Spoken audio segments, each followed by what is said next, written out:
magias no D&D parecem difíceis, um monte de termos, regras e exceções. Mas calma, nesse vídeo a gente vai descomplicar tudo. Vou explicar como funcionam as magias de um jeito simples e direto. Se você já teve alguma dúvida sobre magias preparadas, componentes ou até mesmo alvos, esse vídeo é para você. Vamos nessa! Para começar, não é qualquer um que sai por aí jogando magias. Apenas algumas classes são permitidas a ter esse poder, feito o mago e o druida. Mas apenas uma parte de todas as magias do D&D podem ser aprendidas por cada classe. Essas são ditas pela lista de magias da classe.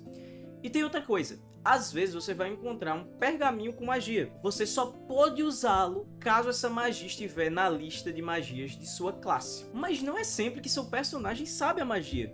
Ele tem que estar com ela na ponta da língua para poder usar. O D&D 2024 delimita em cada classe o número de magias que o personagem pode deixar preparadas para o uso. E assim como vocês vão ver nessa tabela, para trocar as magias preparadas, algumas classes precisam de um descanso e podem trocar quantas magias quiserem, tipo o mago, o clérigo e o druida, enquanto outras têm que passar de nível para trocar uma única magia. Esse é outro ponto de diferença entre as versões. No D&D 5ª edição existiam magias preparadas e magias conhecidas. Para simplificar para você, magias conhecidas seriam essas linhas. Personagens que só podem mudar magias ao mudar de nível, que significava personagens que conheciam essas magias. E o número de magias conhecidas era dito na classe. Já magias preparadas seriam o equivalente a essas linhas da tabela, que significava personagens que podem preparar magias ao início de um dia. E o número de magias conhecidas era dito por esse cálculo aqui. E você pode ter percebido que eu não marquei essas linhas. No D&D 5ª edição, Guardião é uma classe de magias conhecidas, enquanto Paladino de magias preparadas.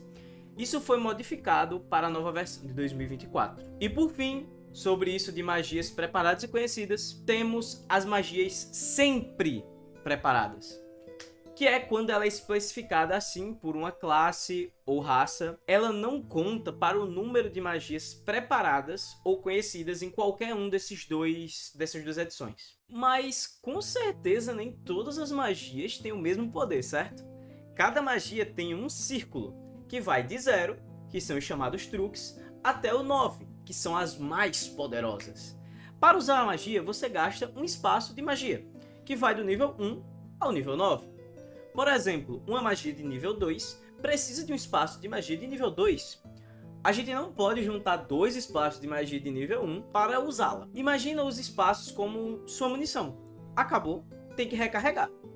Mas você pode usar um espaço de magia maior em uma magia de um nível mais baixo. E em algumas magias que tiverem isso escrito, as torna mais poderosas.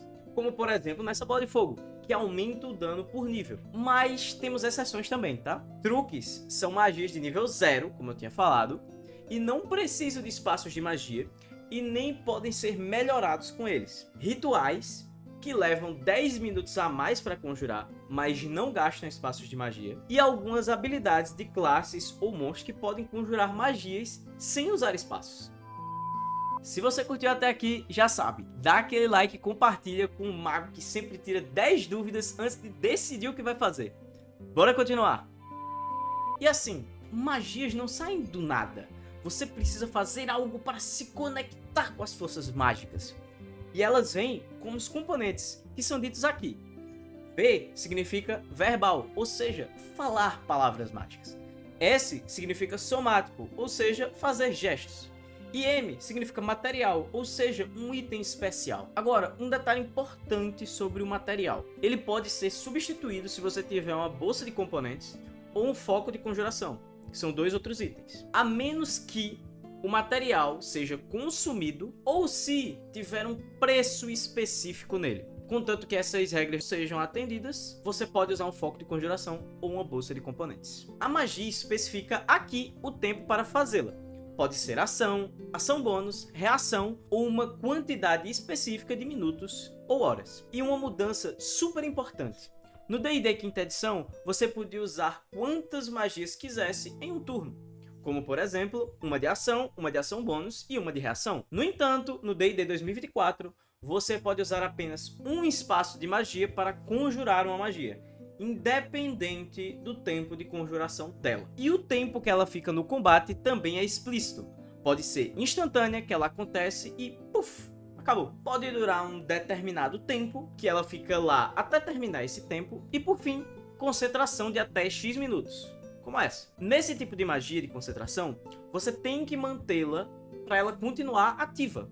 Existem 3 formas de quebrar a concentração, que é conjurar outra magia que precise de concentração, se você for incapacitado ou morto, obviamente, ou se você sofrer algum dano e não passar em um saving throw de constituição com dificuldade 10 ou metade do dano. O que for maior, no caso do D&D clássico, ou, na nova edição, o que for maior com um máximo de 30. Cada magia também tem um alcance, e ele é bem óbvio. Pode ser um lugar específico a X metros, toque que você precisa tocar, ou pessoal, que é você mesmo. E quando a magia acerta, o que acontece? Isso é o efeito da magia e vai estar especificado dentro desse bloco. Mas quem ela acerta é especificado pelos alvos, que também estarão nesse local. Que podem ser, por exemplo, criaturas hostis, criaturas amigáveis, um objeto ou uma área de efeito, que todos dentro dela sofrem o efeito da magia. E falando um pouco melhor sobre as áreas de efeito, elas são divididas em 5 tipos.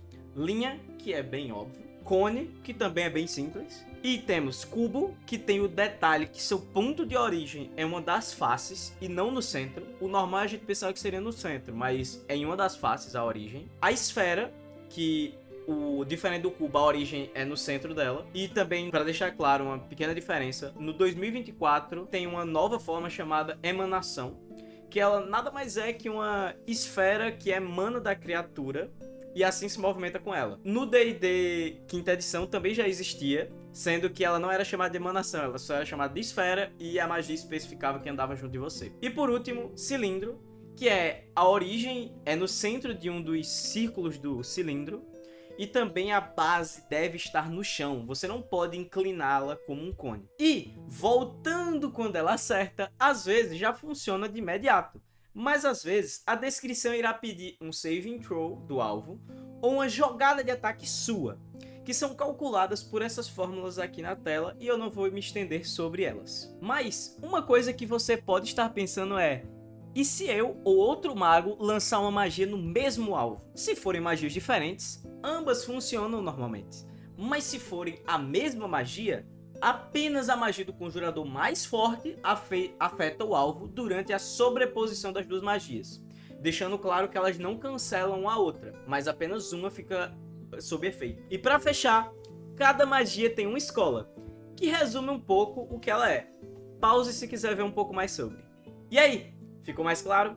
Magia no D&D parece complicada no começo, mas com o tempo vira algo mais natural. Se ainda ficou com alguma dúvida, deixa aqui nos comentários. E se você chegou até aqui, no mínimo achou o vídeo interessante. Então não se esqueça de deixar o like e se inscrever para não perder as próximas dicas. Obrigado por assistir e nos vemos no próximo vídeo.